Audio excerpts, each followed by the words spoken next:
Bangga Magelang berikan solusi.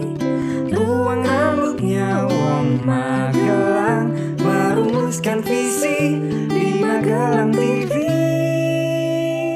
Hanya di Bangga Magelang, ruang rembuknya Wong Magelang. Salam jumpa pemirsa, bagaimana kabar Anda? Teroris atau sebut saja radikalis seperti tak mudah untuk dihilangkan di Indonesia. Dan teroris adalah sebuah isme yang melekat bahkan mendarah daging dalam diri pelakunya. Meski demikian, upaya pencegahan harus terus dilakukan. Dan pemirsa, hari ini Senin Internasional Spesial kami hadirkan Ken Setiawan, nama yang memang sudah tidak asing lagi dalam jagat aktivis deradikalisasi. Ken Setiawan adalah ex-komandan NII, perekrut terbaik NII dan tentu expert di bidangnya. Bersama saya Putri Ramadhani, inilah mengurangi puzzle sel terorisme di Indonesia dari NII hingga FPI. Merumuskan visi di Magelang TV. Hanya di Bangga Magelang, ruang rembuknya Wong Magelang. Bapak pemirsa, seperti tadi yang saya sampaikan, kami akan terhubung melalui aplikasi Zoom. Halo, Assalamualaikum warahmatullahi wabarakatuh. Apa kabar Bapak Ken?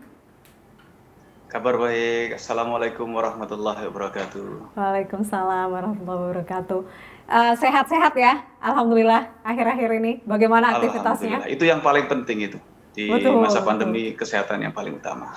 Betul. Keluarga juga sehat ya, Pak Ken? Alhamdulillah keluarga sehat semuanya. Bagaimana dengan aktivitas akhir-akhir ini? Disibukkan dengan karena masa pandemi banyak aktivitas menggunakan daring sekarang. Online ya, sebenarnya malah bikin sibuk ya.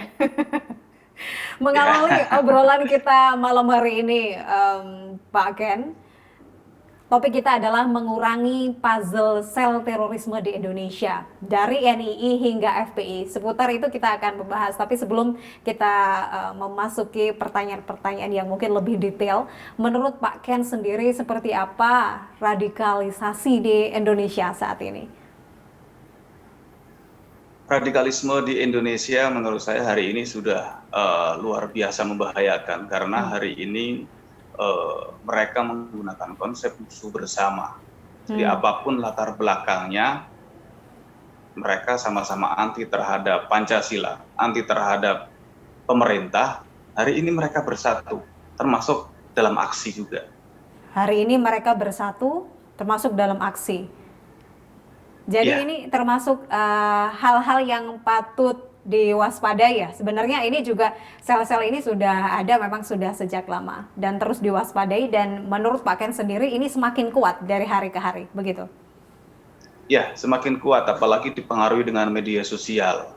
Hari ini pengaruh mereka media sudah sosial ya? Melewati tahap bahkan orang yang tidak bergabung dalam kelompok manapun bisa melakukan aksi terorisme. Misalnya seperti yang terjadi di Lampung. Alpin yang menusuk Syekh Ali Jabir. Jadi hanya dia kecewa karena yang diidolakan gitu kan.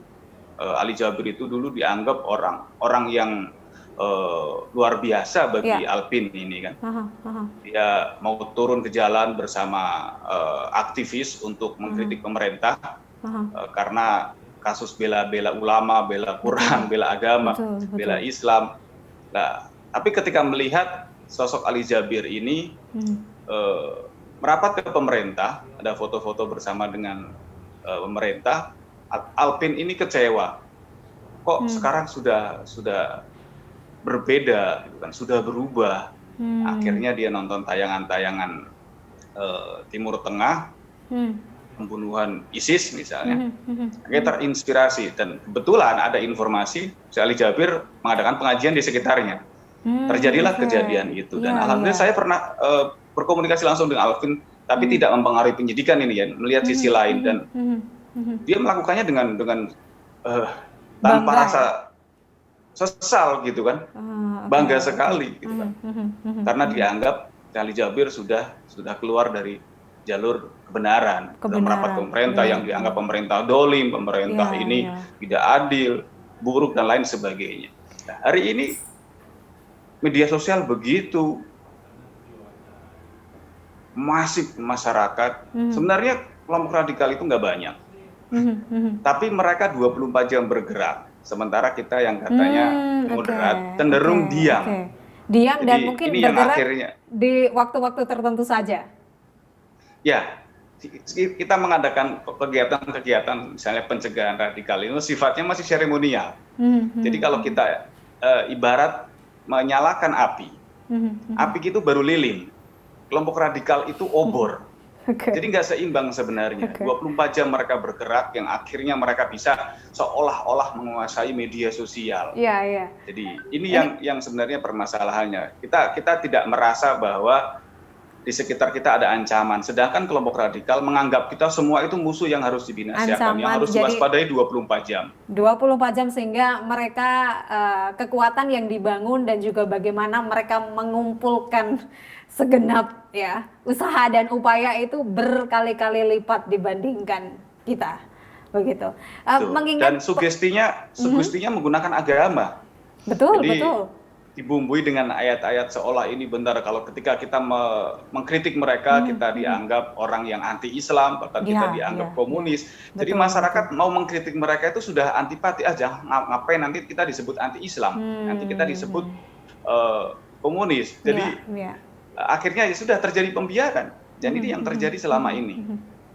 Ya, apalagi mengingat kondisi saat ini semua serba social distancing, digital platform semakin ke depan, jadi semua menggunakan social media, menggunakan bagaimana terhubung satu sama lain dengan digital platform, begitu kan?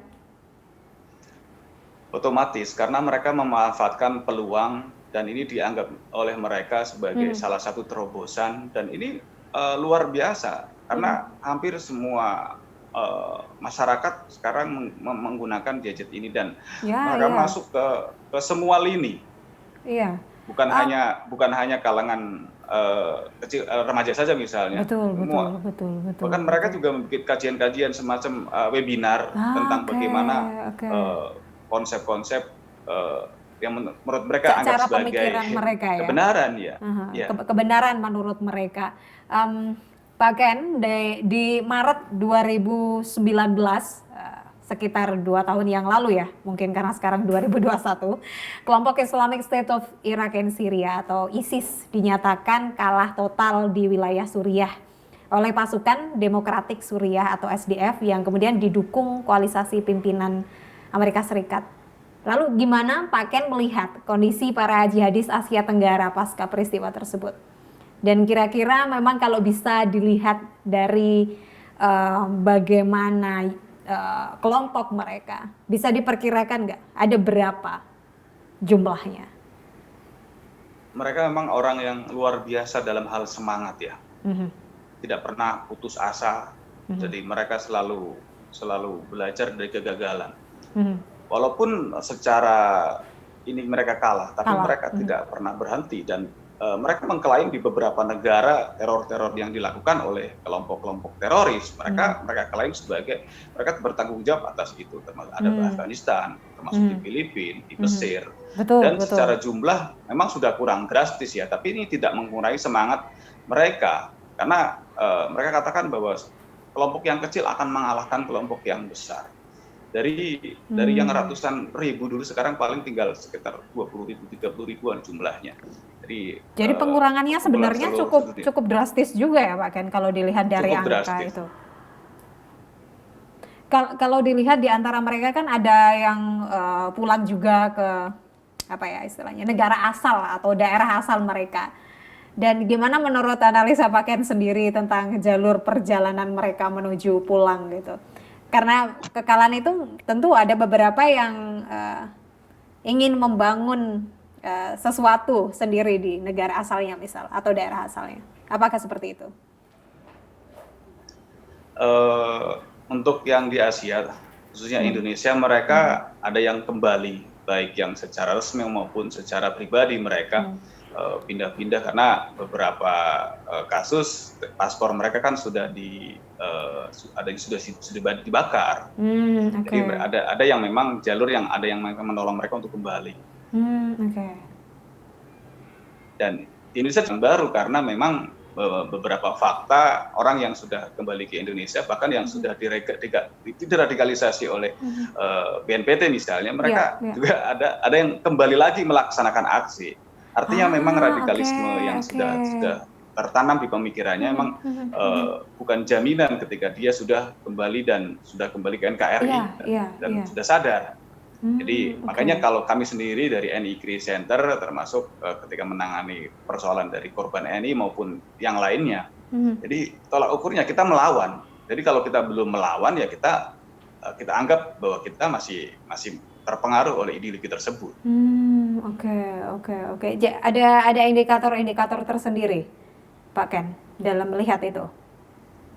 Ya, kita ada identifikasi. Jadi ketika orang yang sudah insaf dengan belum, ketika berdialog saja tatap muka, itu mukanya pun berbeda. Jadi kita identifikasi dia masih baru, pas sudah lama, terus bagaimana dari latar belakang apa dia masuk. Karena yang ke Surya ini bukan hanya kalangan masyarakat bawah, bahkan ada yang dosen, ada yang kalangan terdidik. Jadi bukan kita bukan orang bodoh, orang-orang yang secara intelektual tuh orang pintar gitu kan, tapi banyak juga yang bergabung di sana. Terus psikologinya, jadi kadang kita tangani ada yang diam, ada yang frontal, beragam.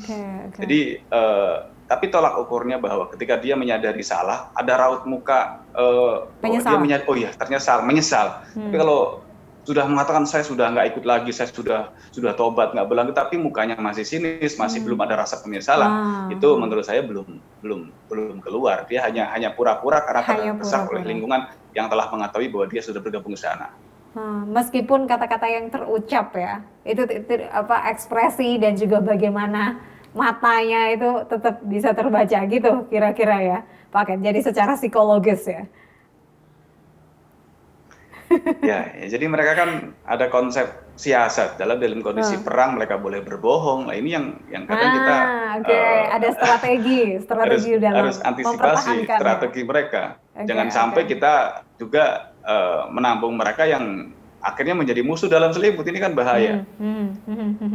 Kalau kita melihat lagi kasus tersebut gitu, di mana kekalahan tersebut, beralasankah kira-kira kekhawatiran negara-negara termasuk Indonesia yang kemudian jika kekalahan ISIS ini akan mentransformasi dan juga kemudian membentuk sel terorisme baru oleh ex-ISIS itu di daerah baru atau di daerah asalnya begitu, Pak Ken? Tentunya demikian, karena mereka ini orang-orang yang sudah matang ya dalam organisasi, orang-orang yang sudah matang dalam ideologi, tidak mudah mereka untuk kembali. Jadi ibarat buah, mereka itu orang-orang yang sudah matang, sudah siap dipetik. Tidak mungkin kembali ranum lagi atau mentah lagi gitu ya maksudnya, Pak? Mereka udah matang, tinggal petik. Nih kalau jihad jangan ngomong doang nih, ayo kita bareng gitu kan. Jadi ketika ketemu dengan satu kelompok yang mensupport mereka, ini tinggal nunggu tanggal kapan mau beraksi gitu kan. Karena secara mereka menganggap bahwa pemerintah Indonesia itu tauhid, pemerintah itu adalah zalim, bahwa semua yang ada di negara ini adalah mereka anggap kondisi jahiliyah. Jadi ketika mereka berada di negara ini kotor, negara ini tidak pas untuk mereka, dianggap belum memutuskan perkara berdasarkan hukum Islam, Pancasila dianggap sebagai tauhid tadi. Ya ini yang ketika melihat fenomena terjadi dan mereka tidak bisa berbuat apa, akhirnya banyak yang akhirnya melakukan amalia termasuk bom bunuh diri. Ya karena itu versi kebenaran menurut mereka. Jika kita melihat kelembagaan NII. Menurut Pak Ken sendiri, yang tentu banyak orang yang sudah mengetahui Bapak adalah ex-perekrut terbaik NII di tahun 2000 silam. Kemudian gimana menurut analisa Bapak, apakah NII ini masih eksis secara non-kelembagaan? Di mana tadi Pak Ken menjelaskan bagaimana ideologi mereka, bagaimana kekuatan berpikir mereka yang tidak mudah menyerah begitu saja begitu. Oke, terkait masalah NII ini memang unik. Di Indonesia hampir seluruh kelompok radikal itu ibu kandungnya adalah negara Islam Indonesia, Yes. atau dalam sejarah kita kenal DITII, Yap. yang diproklamirkan oleh Sekarmaji Marijan Kartosuwiro 1949. Jadi dulu sebelum ramainya Afghanistan, Osama bin Laden, di sini sudah banyak kasus perampokan, kasus-kasus terorisme, termasuk ada kasus bom Borobudur. Jadi negara Islam Indonesia menjadi induk.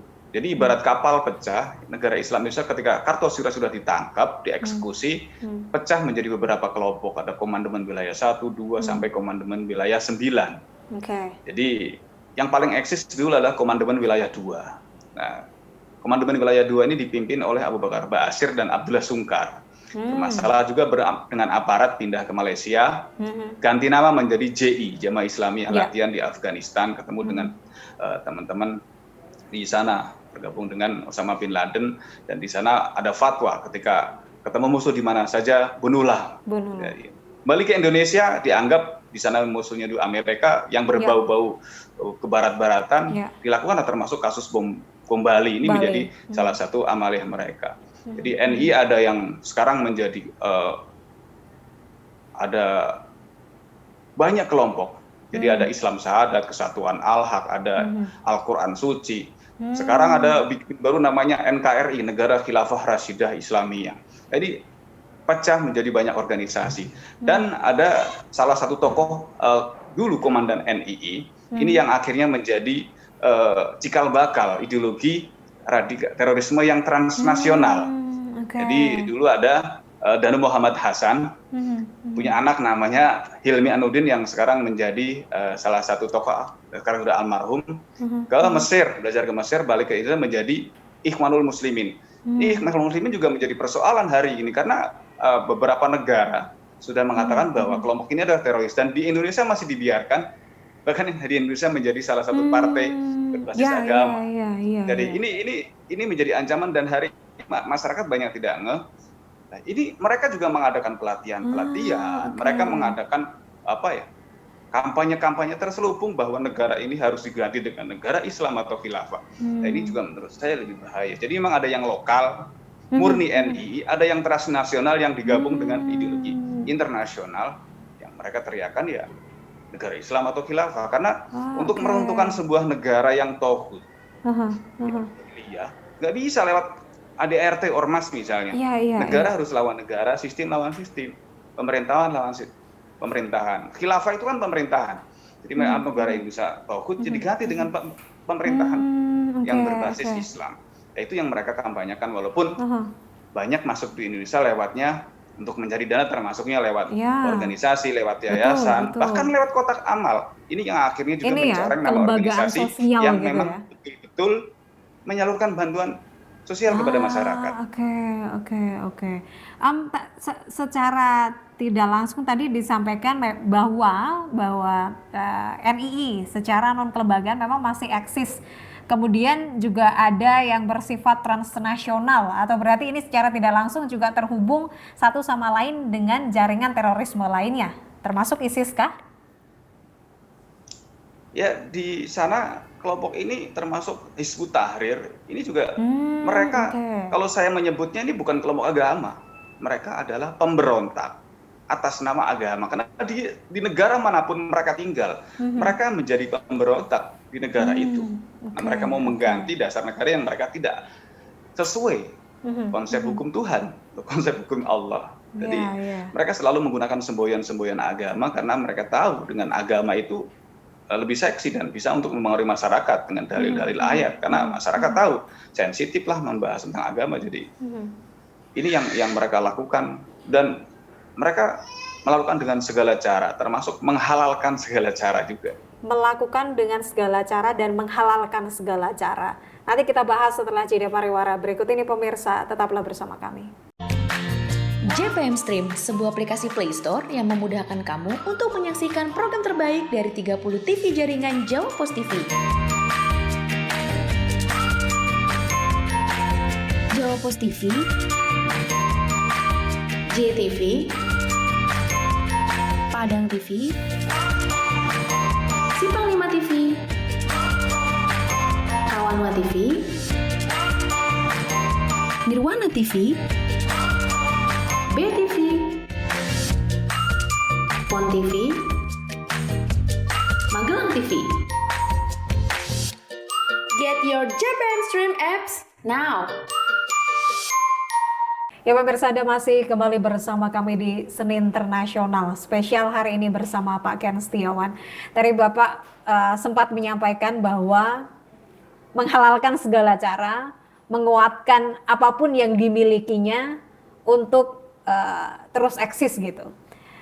Jika dikatakan demikian, apakah sangat mungkin jika mereka akan melakukan kolaborasi besar-besaran atau merencanakan serangan secara bersama? Jika diketahui mereka memiliki visi yang sama, mereka memiliki pemikiran yang sama, hanya jalurnya saja yang beda gitu. Nama organisasinya saja mungkin yang berbeda.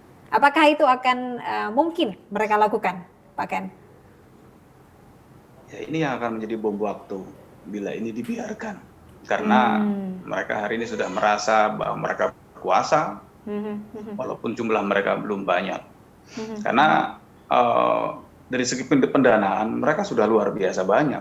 Di NI saja misalnya, kalau di NI mereka menghalalkan segala cara, modusnya yang paling banyak ketika saya dulu aktif di sana dengan pola perampokan, baik yang perampokan nyata maupun perampokan yang sifatnya menggunakan pola-pola propaganda. Misalnya begini, kalau saya butuh dana, misalnya kebutuhan cukup besar, siapin 5 orang tim kita perempuan yang sudah kita set ya sebagai pembantu rumah tangga. Dulu kita rame ketika tahun 2000 sampai 2002 ketika saya dulu aktif itu, kalau ada berita di TV, di koran, pembantu baru kerja 1 hari gasak harta majikan, itu kerjaan kita semua. Jadi kalau kita sudah siapkan 5 orang, kita palsuin KTP, ijazah, dan kartu keluarga, kita beli koran yang banyak lowongan pembantu, kita cari komplek yang mewah, Pondok Indah, Permata Hijau, Kalibata, Pejaten, nggak usah 1 minggu 1 bulan. 1 hari majikan pergi, anak sekolah, ya, rumah sudah kosong, telepon, Abi, rumah kosong, kita bawa mobil, kalau perlu bawa truk, harta orang kafir kita ambil nggak apa-apa. Ini dalam kondisi perang, harta musuh bisa dipakai untuk perjuangan. Ini menghasilkan dana yang begitu besar. Hari ini mereka bikin yayasan yatim piatu, yayasan duafa, dan saya pernah buat dulu bersama mereka. Sampai sekarang yayasannya masih ada. Mereka nongkrong di ATM, di food court, di pom bensin, bahkan di masjid. Kalau Jumatan mereka nyebar amplop. Jadi yayasan yatim piatu, surat tugasnya ada, KTP-nya ada, kartu namanya ada. Ya? Mereka pasang kotak amal juga di rumah makan, terus di supermarket. Ini yang juga yang dikopi juga oleh kelompok JI karena menghasilkan dana yang cukup besar. Jadi dianggap tidak berisiko dengan keamanan secara organisasi. Mereka terdaftar juga di Mensos, ada yang di Kumham. Jadi masyarakat yang ingin mendonorkan dananya ya akhirnya berada di tempat yang salah. Dan tadi ini yang akhirnya mencoreng nama organisasi yang betul-betul membantu menyalurkan bantuan kepada masyarakat. Jadi mereka secara ini sudah banyak dan banyak bukan hanya orang-orang yang biasa, orang-orang yang memang secara ekonomi menengah ke atas, banyak juga yang bergabung ke sana, dan hasil dananya mereka dikumpulkan sebagian untuk mengirimkan teman-teman mereka ke lokasi konflik, ada yang menggunakan amunisi, ada yang menggunakan sebagian untuk membuat organisasi-organisasi baru, karena menurut mereka demokrasi ini ya walaupun bagi mereka haram, tapi mereka manfaatkan peluang, karena mereka hanya bisa hidup di negara demokrasi, di luar demokrasi mereka nggak bisa hidup. Nah ini kan sebenarnya unik. Nah ini mereka, saya bilang, orang-orang yang luar biasa, nggak pernah belajar, nggak pernah namanya putus asa, mereka selalu belajar dari kegagalan. Nah ini menjadi bom waktu, kalau dibiarkan, ini akan sangat berbahaya. Dan hari ini sudah masuk ke semua lini masyarakat, termasuk sudah di birokrasi, termasuk ya, bagaimana ASN juga banyak yang sudah terpapar. Kalau tidak ada tindakan tegas dari pemerintah, saya rasa ini bom waktu. Dan seperti kasus LGBT misalnya, 10 tahun yang lalu baru ada di TV-TV. Hari ini sudah depan mata. Kasus radikalisme kalau kita biarkan 5 tahun, 10 tahun yang akan datang, ini seperti LGBT akan mengubah, dan mungkin hari ini sudah tanda-tanda tanya, mencaci maki pemimpin, presiden, pemerintah dalam hal ini aparat, sudah banyak di media sosial. Bahkan sudah ada video-video Pancasila diinjak-injak. Ini kalau kita biarkan, mereka Itu akan bibit-bibit sangat ya. berbahaya. Bibit-bibit yang sudah terlihat nyata begitu. Bisa jadi kita memang sangat dekat dan juga tinggal bersama radikalis begitu ya, Pak Ken. Berbicara tentang terorisme tadi, dari NII kita beralih ke Jamaah Islamiyah yang juga memang kerap menjadi organisasi yang terlibat dalam berbagai aksi teroris di Indonesia. Menurut Pak Ken sendiri, sebesar apa kekuatan JI di Indonesia saat ini, atau mungkin kalau kita bisa lihat lebih luas lagi di Asia Tenggara? JI secara ini memang penindakan sudah banyak dilakukan oleh Densus 88, tapi sel-sel tidurnya yang masih hidup, menurut saya masih cukup banyak, karena mereka punya keluarga. Betul. Ketika salah satu keluarganya ditangkap, misalnya kan, mereka katakan ini menyalahi aturan, walaupun sebenarnya ini unik nih, kelompok radikal ini, teroris ini unik. Satu sisi dia menganggap aparat ini sebagai musuh mereka, tapi ketika ditangkap atau ditahan, mereka alasannya ini melanggar HAM dan segala macam. Ya. Jadi lucu juga gitu kan, kalau sudah menganggap polisi musuh, ketika di lapangan di medan perang misalnya, sama-sama bawa senjata, ditembak, protes gitu kan. Ini kan lucu. Tapi kembali bahwa terorisme itu ketika satu keluarga misalnya ada bapaknya ditangkap, anaknya, ini yang akhirnya menimbulkan terorisme secara di samping ideologi, ada yang biologis, kemarahan, yang akhirnya anaknya belajar juga mengikuti perjuangan-perjuangan mereka. Betul. Oke, kalau dari aksi-aksi terorisme, di mana banyak yang menganalisa bahwa ini akan selalu ada atau memang ini memiliki musuh bersama gitu. Jika kita lihat bahwa Indonesia seperti memiliki target global yang spesifik gitu, dari yang berbau Western, Amerika Serikat, AS misalkan, lalu beralih ke Tiongkok gitu, seperti aksi sweeping TKA Tiongkok dan juga terpeliharanya isu-isu Uighur yang mungkin sedikit tanda, ataukah ini benarkah ini sebagai pertanda bahwa Tiongkok dan juga simbol-simbolnya menjadi target aksi terorisme di Indonesia, Pak Ken? Ya, mereka menggunakan propaganda berita-berita yang seolah-olah ini yang dilakukan pemerintah ini nggak adil, cenderung mendukung misalnya TKA dan lain sebagainya.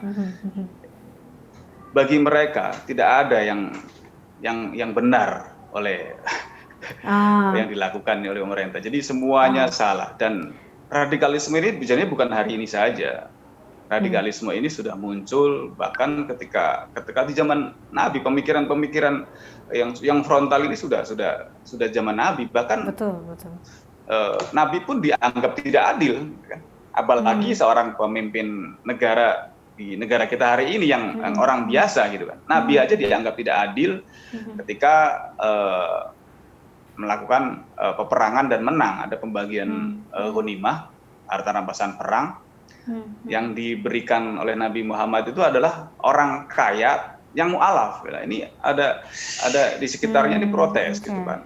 Demi Allah bahwa Nabi Muhammad itu dianggap tidak adil. Lalu Nabi Muhammad kata, saya aja yang dipilih oleh Allah aja dianggap nggak adil gitu kan.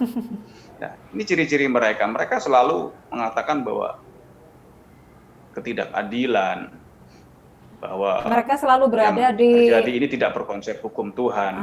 Oke. Selalu berada di posisi kontra atau oposisi pemerintah, begitu, Pak Ken? Ya. Di zaman Sayyidina Utsman juga seperti itu dulu, dan ini demo pertama kali umat Islam bahkan. Makanya dalam Islam itu tidak diajarkan demo. Demo itu jelas dia membangkang, dia identik dengan memberontak. Sahabat Nabi saja, Sayyidina Utsman dianggap KKN gitu kan, karena dulu ada pejabat di negara sekitarnya diangkat, yang dianggap masih kerabatnya, jadi anggap KKN, di demo, bahkan dikepung dan dibunuh ketika Sayyidina Utsman itu membaca Quran gitu kan. Nah ini mereka menganggap bahwa semuanya salah, termasuk Sayyidina Ali. Sayyidina Ali dibunuh bukan oleh orang non Muslim. Sayyidina Ali yang bunuh adalah Ibnu Muljam, dia adalah ulama pada saat itu, di sana dianggap tokoh ulama. Dia bahkan rajin ibadah, hafiz Quran. Tapi ketika ngelihat siapa yang dibunuh, Sayyidina Ali, masih kerabatnya Nabi, dia bukan agamawan, dia adalah setan. Nah, ini yang terjadi hari ini. Banyak orang yang mengklaim dirinya sebagai ulama, ustadz, tapi yang diajarkan hujatan, caci maki, bicara tentang bagaimana dari salah harus diganti dengan negara Islam. Mereka menggunakan segala cara. Nah, ini menurut saya sejarah berulang. Ibnu Muljam masa kini yang mereka selalu berlindung di bawah kedok agama. Mereka walaupun ulama, ini yang juga menurut saya menjadi perhatian masyarakat. Kita harus kritis walaupun dia mungkin bergelar ulama atau ustadz, tapi ketika yang disampaikan tidak sesuai dengan ajaran agama, kita juga layak untuk kita tolak. Jangan sampai kita ikut tersesat bersamanya. Betul. Pak Ken, tadi jika kita melihat musuh bersama seolah-olah pada waktu beberapa tahun yang lalu, mungkin 5 atau 10 tahunan yang lalu adalah Western gitu. Lalu kemudian seolah-olah sekarang itu beralih ke Tiongkok. Mesti menurut analisa Pak Ken adalah mereka selalu berada di posisi kontra gitu. Lalu kira-kira ada nggak sih analisa mengapa dari Western kemudian beralih ke Tiongkok yang kemudian menjadi kesatuan isu yang semakin dilancarkan kemudian menjadi sebuah aksi-aksi begitu? Ya, ini kan sebenarnya ketika bicara Tiongkok ini kan perang dagang, dan kita kadang tidak tahu. Benar. Termasuk kelompok radikal selalu menggunakan isu ini untuk menyudutkan pemerintah karena pemerintah dekat dengan Tiongkok dengan hubungan diplomatik, perdagangan dan lain sebagainya. Jadi ini akan dimanfaatkan karena Tiongkok ini identik dengan Cina dan mereka dengan komunis. Mereka hari ini kalau bicara tentang Cina, tentang komunis, jadi mereka sudah sangat-sangat sarap. Bahkan ketika kita mengkritisi mereka, kita udah langsung divonis. Kita dianggap komunis. Nah, ini yang juga ngeri, dan itu yang disampaikan bukan hanya di forum-forum biasa, bahkan di forum khotbah Jumat juga disampaikan seperti itu. Ini ngeri juga. Ini perlu evaluasi juga kepada Dewan Masjid Indonesia yang mereka juga punya power untuk mengevaluasi bahwa dakwah yang mengajarkan tadi kebencian, caci maki, menurut saya tidak layak. Bahwa ya kita dakwah ya dengan kedamaian, dakwah kita membuat tersenyum, dan ketika orang kita dakwain membuat orang menjadi tersenyum. Jadi kalau kita menerima dakwah dari seseorang, kita menjadi pemarah. Ini yang terjadi selama ini. Kita mendapatkan sesuatu yang disampaikan ke orang, tiba-tiba kita terprovokasi. Oh ya, negara ini yang salah, negara ini harus diganti nih, karena ada yang salah. Negara ini sudah pro dengan Tiongkok, dengan komunis, mau umat Islam mau dihabisin dan lain sebagainya. Ini yang menjadi provokasi, dan banyak orang yang percaya. Itulah faktanya yang ada. Betul. Ya, banyak yang mengamini dan mendukung aksi tersebut, bahkan cenderung di sosial media, ya kan Pak Ken? Ya, media sosial yang sekarang apalagi kita dibumbuin dengan sedikit dalil-dalil agama akan menjadi senjata yang ampuh. Karena kita tahu untuk menguasai orang yang bodoh, bungkuslah sesuatu yang batil itu dengan agama. Dan hari ini sudah cukup berhasil ya. Sudah cukup berhasil meracuni masyarakat. Kalau kita ingat 212 itu kalau dalam surat Al-Baqarah, mereka sebenarnya membuat kerusakan, tapi mereka tidak menyadarinya. Dan mereka dengan bangga mengatakan kelompok 212. Padahal dalam ayatnya di Al-Baqarah itu, surat Al-Baqarah, mereka sebenarnya membuat kerusakan, tapi mereka tidak menyadarinya. Itu yang terjadi. Wah, itu yang miris ya. Mereka tidak menyadari bahwa itu adalah sebuah kesalahan atau kerusakan. Pak Ken, seperti kita ketahui, baru-baru ini sangat baru sekali di akhir Desember 2020, tepatnya di Rabu 30 Desember 2020 lalu, FPI resmi dibubarkan dan dianggap sebagai organisasi terlarang di Indonesia. Seperti apa analisa Pak Ken? Apakah benar bahwa FPI ini jika dikategorikan sebagai organisasi radikal begitu? Ya, menurut saya langkah pemerintah sudah tepat, dan ini menjadi momentum untuk organisasi-organisasi lain yang serupa dengan ASI, yang mereka juga secara ADART-nya tidak menggunakan asas Pancasila, asasnya adalah khilafah atau yang lainnya. Ini menurut saya layak juga untuk ditindak, karena seperti HTI hanya ditindak dengan hukum administratif loh. Jadi tidak menggunakan pasal seperti FPI. Kalau FPI kan seperti PKI terlarang gitu kan. Kalau HTI kan hanya dibubarkan saja. Betul. Artinya ini menjadi momentum bagus. Kalau saya sendiri memang pernah punya kisah unik dengan kelompok yang menggunakan basis agama ini. Saya pernah menjadi korban sweeping. Di tengah malam sekitar jam 12. Saya baru pulang dari Jawa Tengah, dari Polda Jateng. Pada saat itu ngisi kegiatan untuk seluruh Kasat Intel se-Jawa Tengah. Pulang saya berencana untuk ketemu dengan kawan, janjian karena saya pengen ketemu dengan kawan-kawan ini. Dan ternyata baru sampai di daerah Bekasi, saya baru ketemu dengan kawan-kawan, saya baru duduk belum minum itu. Tiba-tiba ada ratusan orang sweeping, semuanya pada kabur. Saya kebetulan bawa anak istri. Saya bawa anak istri, yang lain kawan-kawanku kabur, saya sendirian. Akhirnya saya tetap berdiri di situ lah, karena saya merasa tidak membawa minuman keras, tidak membawa narkoba dan lain sebagainya. Saya berdiri di situ. Akhirnya teman-teman kabur. Tas saya semua digeledah sama mereka minuman keras. Saya diusir, kamu harus pergi dari sini, ini wilayah kami gitu kan. Saya tanya, kalian ini siapa? Saya bilang. Iya. Kalian bukan aparat loh, dan kalian melakukan aksi ini tidak didampingi oleh aparat. Betul. Kalian ini mengatasnamakan agama, tapi justru kalian membuat resah masyarakat. Tugas kita memberikan informasi kalau ada kemungkaran di sekitar kita. Dan yang berhak menindak adalah aparat, bukan kita. Kita bukan aparat. Yang ngoyo. Bahkan saya sampai sempat bersih tegang gitu. Saya bilang sama mereka, kalian ini penjahat, gitu kan. Berkedok agama. Akhirnya marah-marah. Ada yang mau memukul saya, pukul sekali saja pukul ini. Saya majukan wajah saya. Sekali pukul saya set ke penjara. Akhirnya ketua mereka datang, akhirnya minta maaf, terus akhirnya mereka bubar. Artinya masyarakat selama ini melihat mereka udah langsung ketakutan. Sebenarnya mereka lemah dari sisi apalagi secara hukum. Gitu kan. Mereka nggak berhak sebenarnya untuk melakukan aksi-aksi sweeping seperti itu, karena mereka bukan aparat. Yang berhak melakukan itu adalah aparat negara. Betul.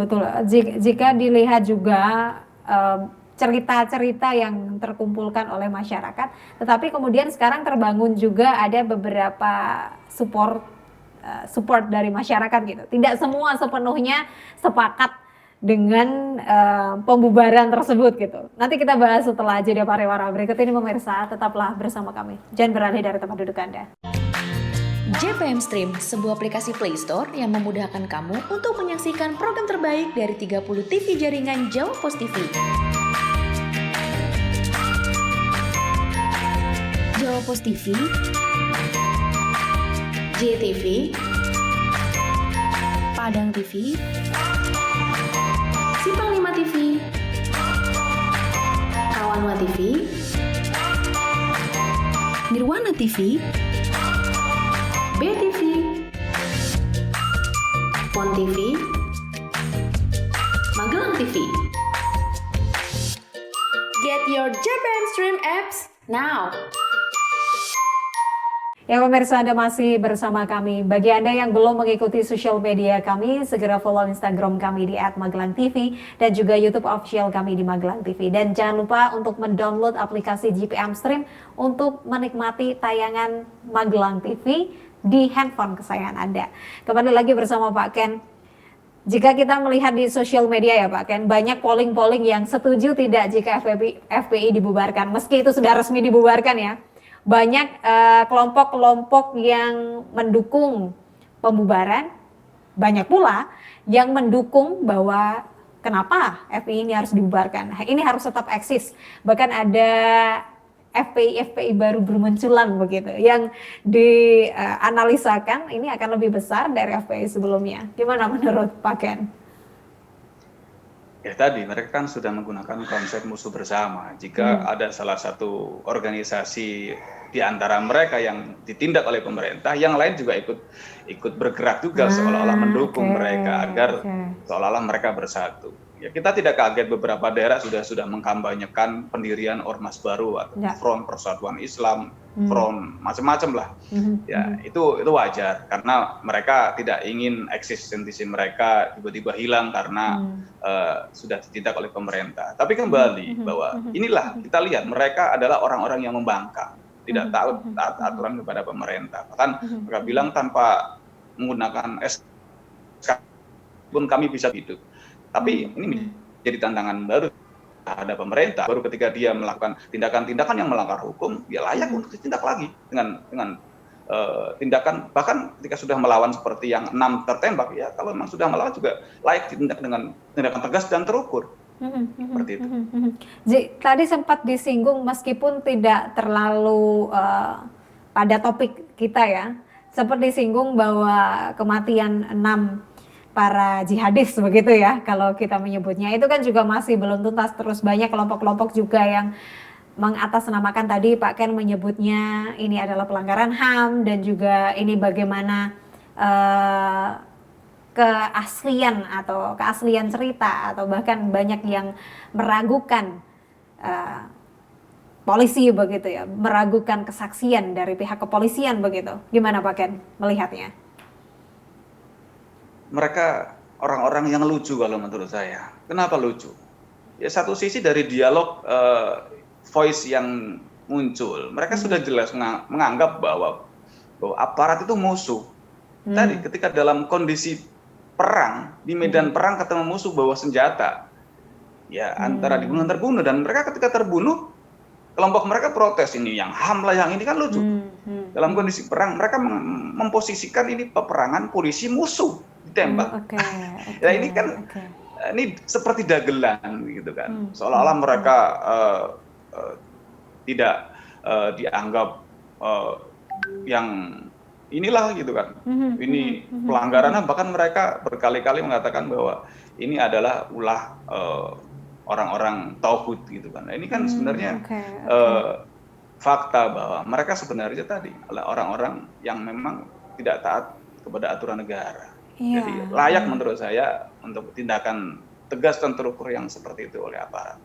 Oke. Dan mungkin sekarang adalah jadi PR juga bagi para aparat dan juga pihak keamanan ya, dalam menjelaskan kepada masyarakat, di mana masyarakat ini kan menjadi polemik baru dan juga menjadi pro dan kontra tersendiri dalam kasus ini. Kalau dilihat lagi dalam situasi pembubaran tersebut, di mana pemerintah sangat yakin dan juga percaya, tadi juga sedikit analisa Pak Ken menyebutkan bagaimana keterkaitan FPI dengan kelompok-kelompok jaringan ISIS seperti itu gitu. Dan salah satu contoh Menko Polhukam Mahfud MD juga memperlihatkan video seperti apa dukungan FPI kepada ISIS gitu. Ini adalah salah satu cara sepertinya untuk meyakinkan kepada masyarakat bahwa pemerintah ini berpihak kepada masyarakat, dan inilah caranya pemerintah dalam menumpas radikalis begitu. Seperti apa Pak Ken?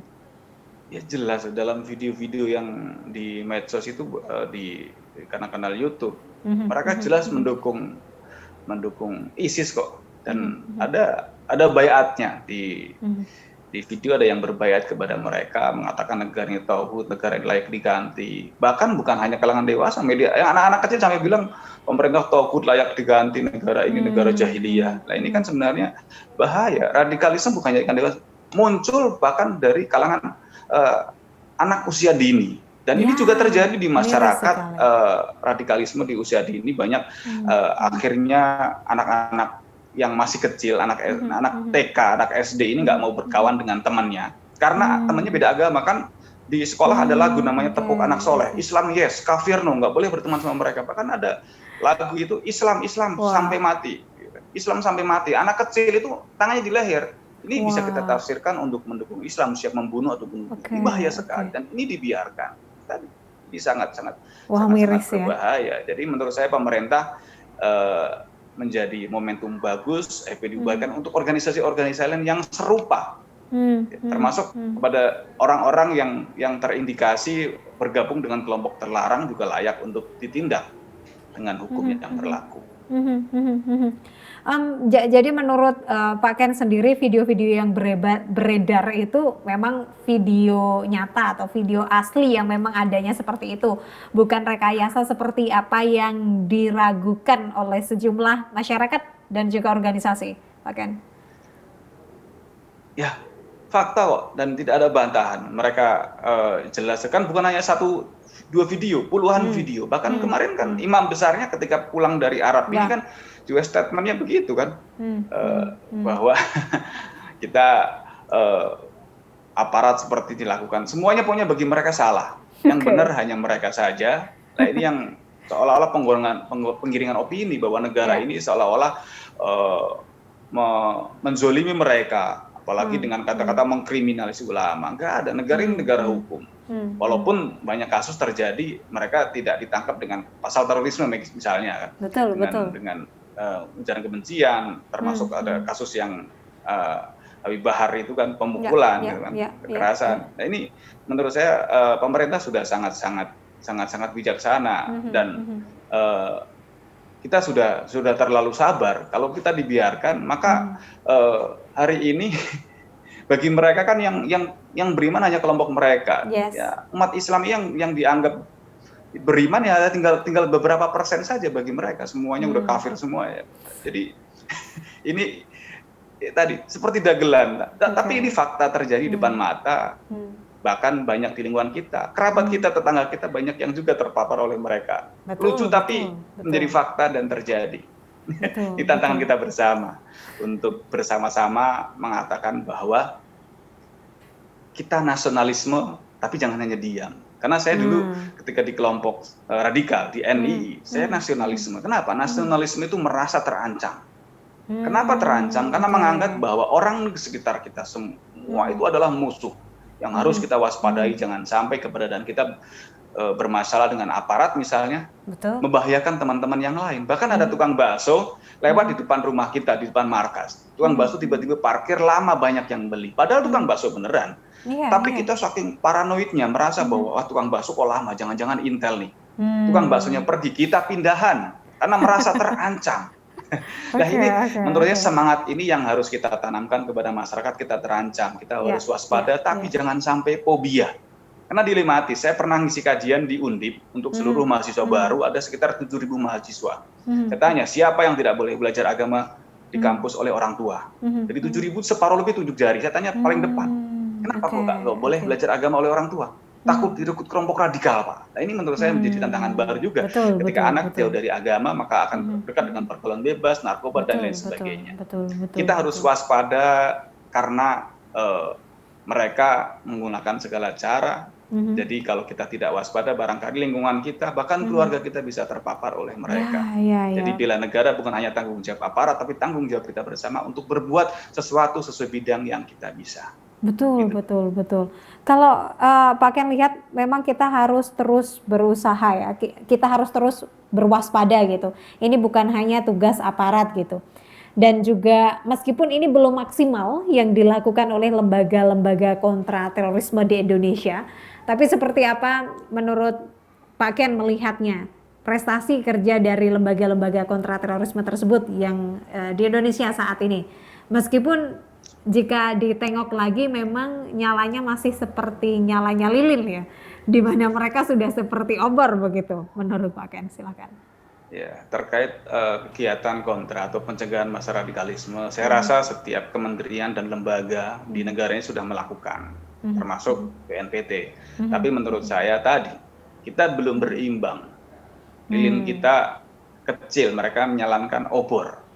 Jadi sejauh ini menurut saya BNPT lebih dominan di penindakan, di penindakan. Jadi untuk pencegahan menurut saya ke depan bukan hanya BNPT tapi kementerian dan lembaga.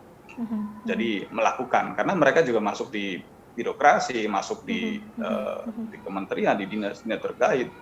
Ini menurut saya tantangan berat, apalagi di ASN juga sudah banyak dari survei-survei yang jelas banyak terpapar. Jadi artinya ini menjadi tantangan kita bersama untuk apa ya? bersama-sama antara kementerian dan lembaga untuk sinergi. Menurut saya selama ini belum sinergi. Sementara Belum masih sinergi.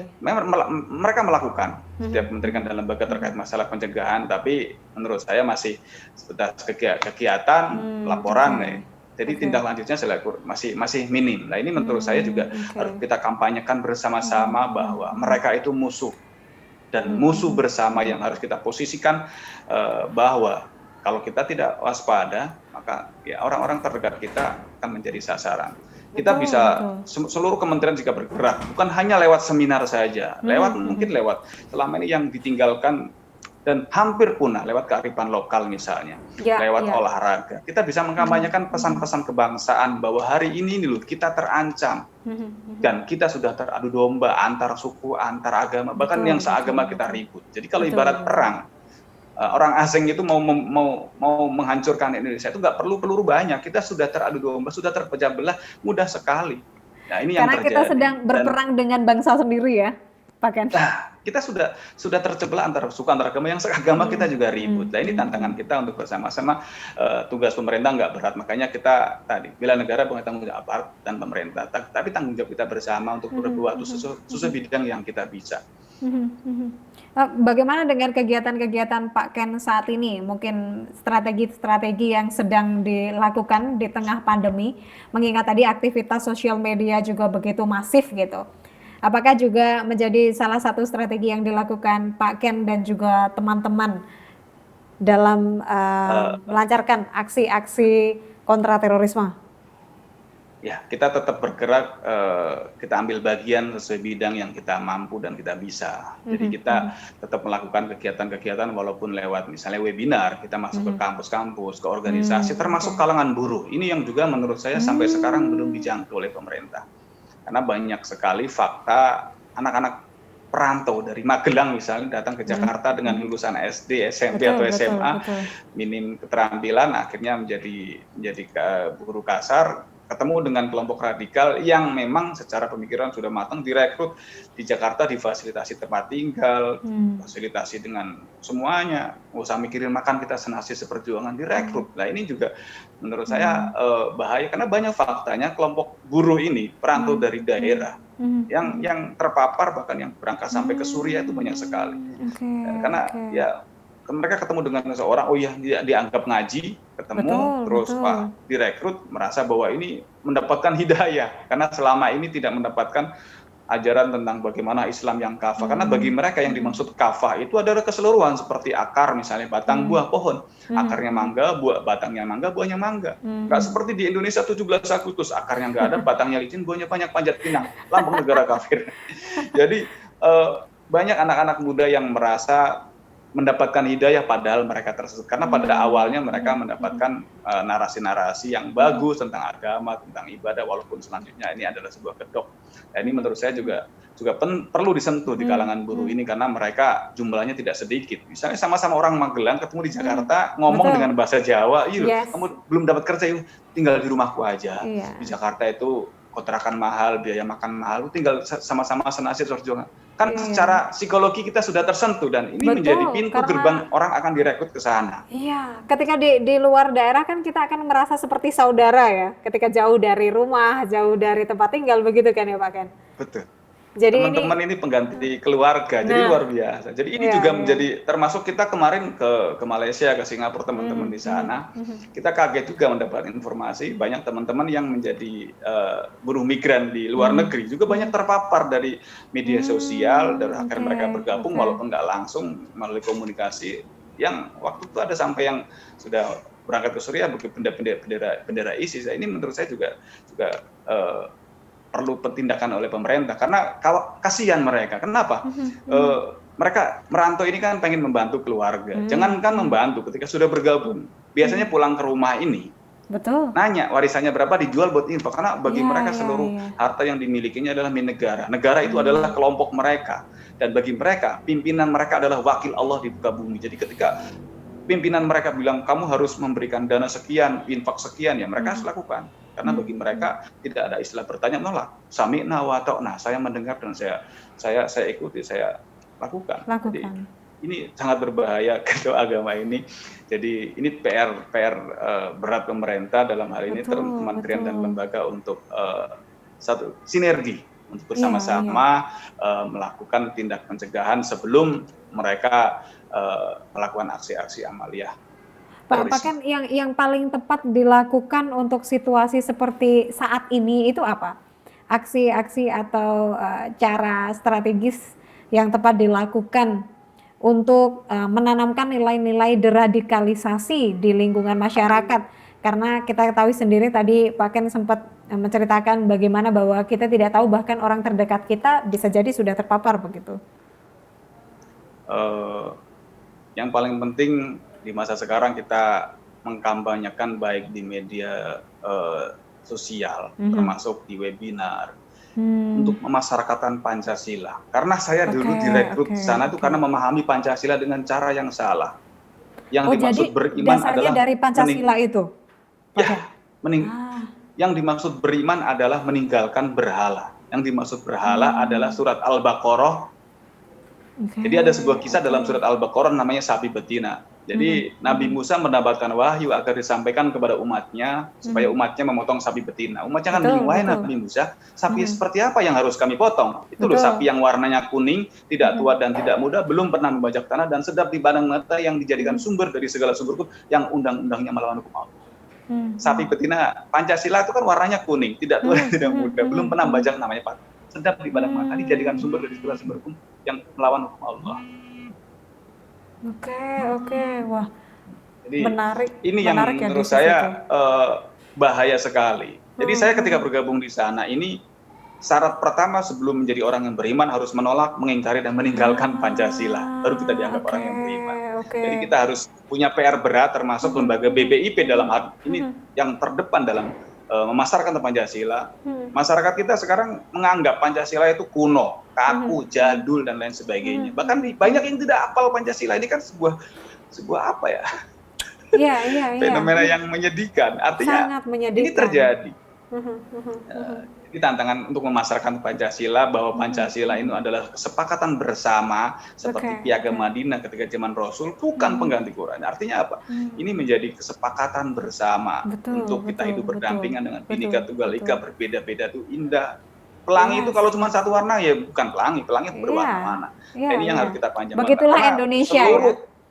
Seluruh kelompok radikal menganggap bahwa Pancasila itu adalah tauhid. Pancasila itu berhala, produk manusia yang undang-undangnya melawan hukum Allah. Misalnya tanya coba, sekarang misalnya boleh nggak dalam Quran itu minuman keras?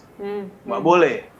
Kalau dilakukan di sebuah negara berarti negara itu melawan hukum Allah nggak? Iya, berarti kita sekarang berada di sebuah negara yang undang-undangnya sesuatu melawan hukum Allah. Oh iya, negara kita ternyata melawan hukum Allah karena minuman keras sudah diizinkan di pabrik-pabrik itu.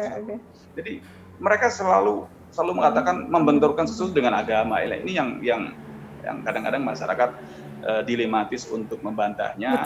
Ini makanya butuh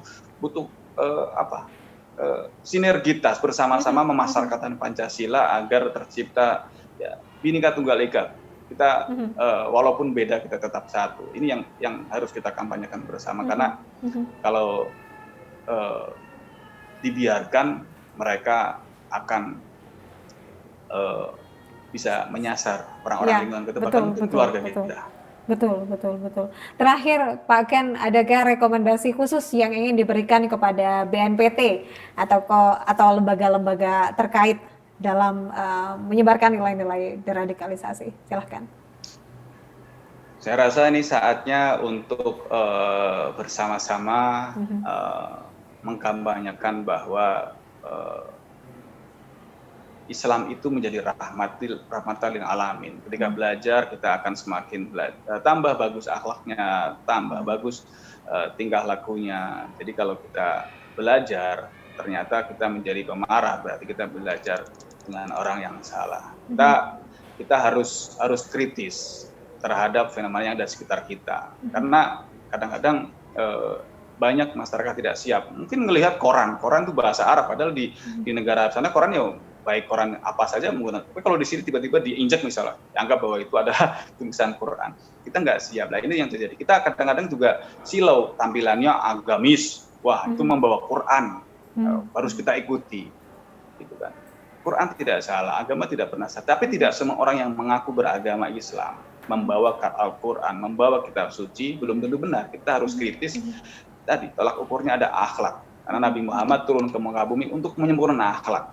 Jadi ketika ada orang mengaku beragama tapi tidak punya akhlak, jangan pernah ikuti, karena bisa jadi kita akan tersesat. Jadi sekali lagi, ini tugas kita bersama, khususnya untuk usul untuk kementerian termasuk BNPT. Saya rasa saatnya kita memasyarakatkan selama ini, termasuk yang sudah hampir dilupakan, kearifan lokal. Jadi menyasar sampai ke kalangan bawah, jadi agar masyarakat tercerahkan dengan adanya program yang selama ini disampaikan oleh pemerintah. Kadang Betul. dilematis, kadang-kadang satu program tidak sesuaikan, tahu masyarakat menafsirkannya dengan salah. Kadang pejabat juga meleset, akhirnya menjadi alasan masyarakat itu ternyata negara nggak adil, negara nggak mengakomodir kepentingan mereka. Jadi saya sudah banyak masukan-masukan ketika nanti pandemi COVID sudah berjalan, misalnya kita menggunakan seluruh kementerian berjalan, misalnya dari sisi olahraga, kita menggunakan misalnya turnamen atau mungkin liga, entah sepak bola, futsal nasional, pialanya Piala Presiden misalnya. Jadi kompetisinya lewat sampai kelurahan. Setiap kelurahan di Indonesia bicara tentang Liga Pancasila. Pancasila ternyata asik ya, tidak seperti kaku. Ya. Pancasila ternyata selama ini hobi kita diperhatikan oleh negara misalnya. Bisa olahraga, bisa kesenian, apapun yang ada di masyarakat yang sedang tren, pemerintah bisa hadir dan otomatis masyarakat akan merasa dirangkul. Oh ya, masyarakat dihargai. Apa yang terjadi ini otomatis menjadi kampanye yang positif, dan otomatis ketika masyarakat merasa kehadiran negara dirasakan betul, otomatis dia akan lebih condong, dan kita bisa tanamkan kepada masyarakat untuk bersama-sama menolak pemikiran radikalisme dan terorisme. Terima kasih banyak Pak Ken atas waktunya, dan selamat bertugas. Meskipun ini tak mudah ya, tetapi kita bisa karena kita bersama, seperti yang disampaikan Pak Ken. Salam juga untuk keluarganya Pak Ken. Siap, terima kasih. Assalamualaikum warahmatullahi wabarakatuh. Waalaikumsalam warahmatullahi wabarakatuh. Baik pemirsa, itu dia obrolan menarik bersama Pak Ken Setiawan, dan seperti apa yang disampaikan tadi, memang ini bukan tugas yang mudah, di mana harus ada sinergitas dari lembaga-lembaga pemerintah atau lembaga-lembaga kontra terorisme dan juga masyarakat. Kita bisa jika kita bersama. Saya Putra Madani, sampai jumpa.